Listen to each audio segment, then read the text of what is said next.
A si ti slučajno kupila novo obleko?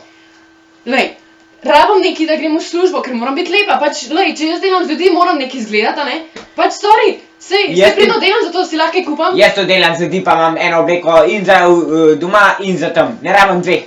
Ja, pa še položnice ne jaz plačujem, a ne? Ja, itak ti se to ne reč, da nisi. Zadnjič so se glih drugač pogovarjala. Ti bi jih mogel na koncu mesta. Ne, ti spet meni stoj, ti. Vse jaz. Ne. Daj si ti nazadnje kaj naredila. Jaz vsak dan pomivam posodo in kuham vsak dan. Ja, boga Pepelka. Ja?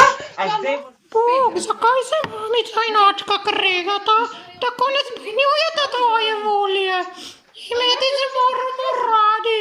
Tudi ti nas imaš rad, kljub temu, da ga včasih polomimo. Prosim, naj se pobotata. Prosim, pomagaj tudi meni, da bom delal dobro, kot želiš ti. Poslušal tvojo besedo in s tem pripomogel k razumevanju v družini. Ojoj, Mojca, ali si slišala, da se Petrova starša ločujeta? Ajaj, kako se mi smili. Mogoče mu lahko pomagava s tem, da mu pokaževa jaslice. Ja, s tem, ko mu bova pokazali te jaslice, mu bova povedali, da ne glede na to, kaj se dogaja v tvojem življenju, si z dobrimi deli vedno bliže svoji nebeški družini. In nebeška družina te nikoli ne zapusti in ti vedno kaže pravo pot.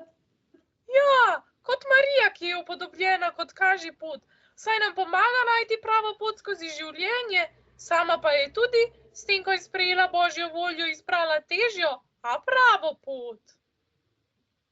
Jožef pa je kot kladivo, ker je imel trdno vero v Boga in je zaupal Mariji in jo je kljub obrekovanjem sprejel k sebi. Ja, to je super ideja.